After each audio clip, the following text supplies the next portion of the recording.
नमस्कार, सुलगता सवाल में आपका स्वागत है। मैं हूं आपके साथ वक्ता। आज बात लाशों की उस सौदागर की करेंगे जिसने अपने फायदे के लिए मुर्दों को मोहरा बनाया, जिसने मोदी को बदनाम करने के लिए इंटरनेशनल साजिश तक रच डाली, यानी कि तीस्ता सीतलवाड़, जिसका नाम इन दिनों कुछ ज्यादा ही सुर्खियों में चल रहा है। आखिर कौन है ये तीस्ता सीतलवाड़? इसने ऐसा क्या गुनाह किया है कि सुप्रीम कोर्ट भी हैरान हो गया?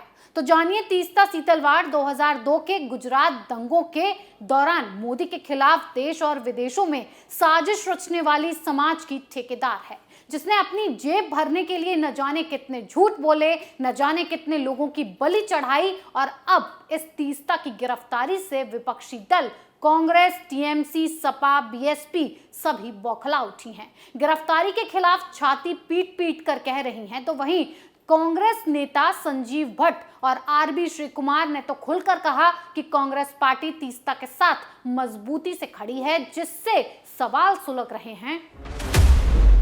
तीस्ता सीतलवाड़ की गिरफ्तारी से क्यों परेशान है विपक्ष? वामपंथी मीडिया क्यों सीतलवाड़ का समर्थन कर रही है? क्यों तीस्ता की गिरफ्तारी पर विदेशी प्रोपेगेंडा चल रहा है? क्या तीस्ता की गिरफ्तारी से बड़े बड़े राज खुलेंगे?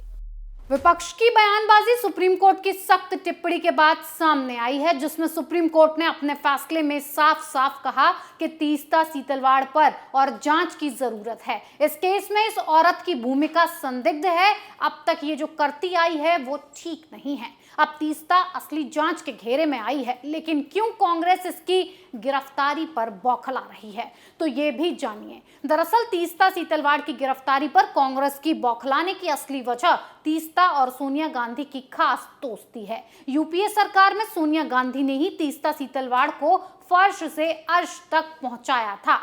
कांग्रेस राज में ही सीतलवाड़ को पद्मश्री और कई दूसरे सम्मानों से भी नवाजा गया।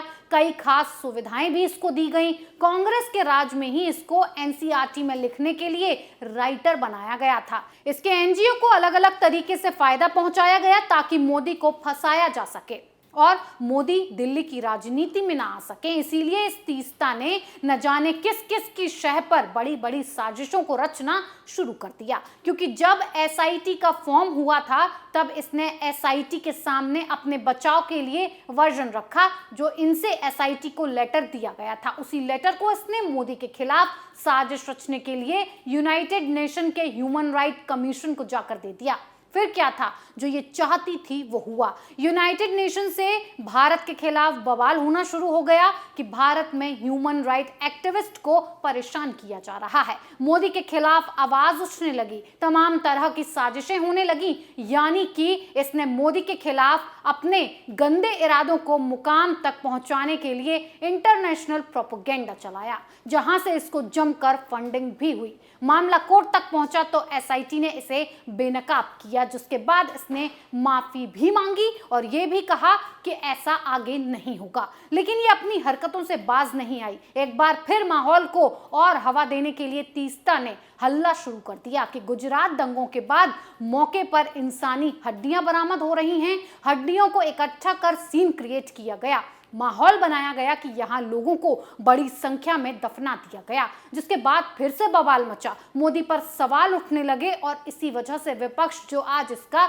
समर्थन कर रहा है, खासकर कांग्रेस जैसी पार्टी, ये कह रही थी कि गुजरात दंगों में बहुत बड़ा खुलासा हो गया, मोदी के खिलाफ सबूत मिल गया। उस वक्त वैसे भी केंद्र में यूपीए सरकार की थी, तो मामले को गर्मजोशी से उठाया गया, हड्डियों को निकाला गया, जांच करवाई गई तो पता चला ये हड्डियां जानवरों की थी। यहां पर ये बेनकाब हुई, लेकिन कांग्रेस सरकार ने इसको आंच नहीं आने दी। इसको कांग्रेस का तो आशीर्वाद मिला ही, साथ ही इसे इंटरनेशनल फंडिंग भी हुई ताकि मोदी को पूरी तरह से जाल में फंसाया जा सके। लेकिन एसआईटी की जब जांच शुरू हुई तो इसके खिलाफ एक के बाद एक सबूत मिलते चले गए। कई केसों में इस पर झूठे गवाह इकट्ठा करने के आरोप लगे, कई केसों में ये जेल तक पहुंच गई और आखिर में मोदी को गुजरात दंगों में फंसाने पर भी ये बेनकाब हो गई। ऐसे में एक सवाल ये भी उठने लगा कि तीस्ता सीतलवाड़ की गिरफ्तारी से क्यों वामपंथी मीडिया बौखला उठी है। तो ये भी जान लीजिए। दरअसल तीस्ता के जेल जाने से इस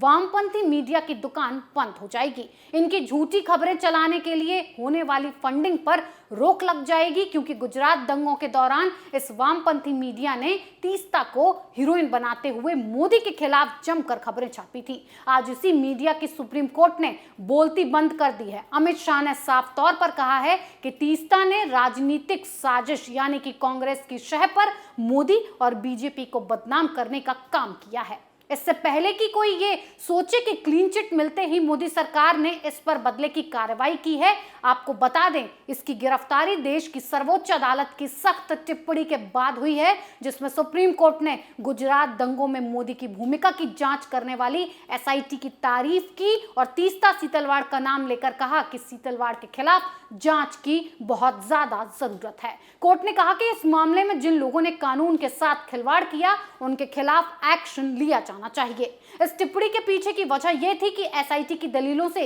यह साफ हो गया था कि जाकिया जाफरी, जिन्होंने नरेंद्र मोदी समेत 61 लोगों को दंगे के लिए जिम्मेदार बताते हुए कार्रवाई की याचिका डाली थी, उसके पीछे सारा खेल तीस्ता सीतलवाड़ का था, जो जाकिया जाफरी जैसे दंगा पीड़ितों की भावनाओं का इस्तेमाल नरेंद्र मोदी के खिलाफ षड्यंत्र रचने के लिए कर रही थी, जिसमें संजीव भट्ट और आरबी श्रीकुमार जैसे अधिकारी भी शामिल थे। इन पर निर्दोष लोगों को फंसाने, गवाहों को बरगलाने, आपराधिक साजिश रचना, दस्तावेजों के साथ छेड़खानी करने जैसे गंभीर आरोप लगे हैं।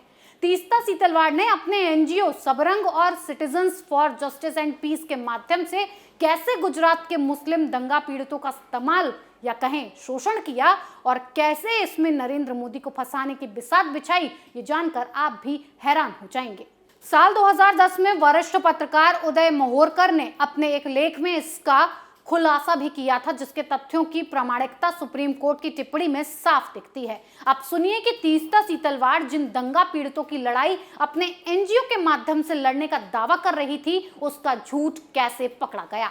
तीस्ता दंगा पीड़ितों के नाम पर जो एफिडेविट तैयार करती थी, उसकी पीड़ितों से नोटरी करवाकर अपने पास ही रखती थी। 2002 से 2012 तक बिना किसी रोक टोक के वो ये सब करती रही, मतलब कि पीड़ितों को पता ही नहीं होता था कि तीस्ता उनके नाम पर क्या बयान लिख रही है। इन गवाहों के हस्ताक्षर किए एफिडेविट और सुप्रीम कोर्ट की निगरानी में बनी एसआईटी के सामने दी गई गवाही में जमीन आसमान का अंतर था। सबसे पहले दंगों में मारे गए पूर्व कांग्रेसी नेता एहसान जाफरी की बीवी जाकिया जाफरी की याचिका पर बात करते हैं, जिसके आधार पर नरेंद्र मोदी पर दंगे में शामिल होने और हत्या का षड्यंत्र रचने के आरोप लगाए गए थे। इस याचिका को पिटिशनर तीस्ता सीतलवाड़ थी, जिसमें एक गवाह इम्तियाज पठान का हलफनामा था कि जब दंगाइयों की भीड़ गुलबाग सोसाइटी में घुसी तो कांग्रेस नेता एहसान जाफरी ने मुख्यमंत्री नरेंद्र मोदी को मदद के लिए फोन किया और नरेंद्र मोदी से मदद की बजाय फोन पर उन्हें गालियां दी। इम्तियाज पठान ने हजारों की भीड़ में आए दंगाइयों में से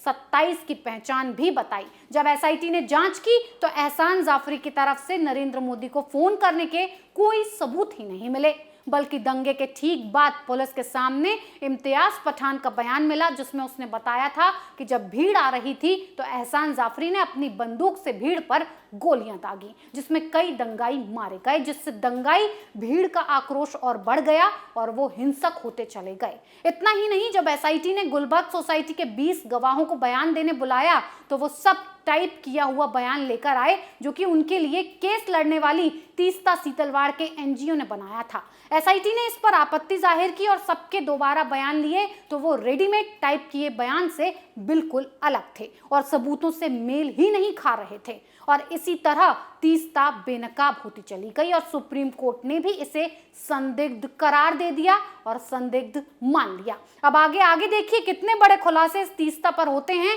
और कौन कौन बेनकाब होता है। सुलगता सवाल में आज के लिए इतना ही। कल फिर नए सवालों के साथ पेश होंगे। देखते रहिए कैपिटल टीवी। नमस्कार।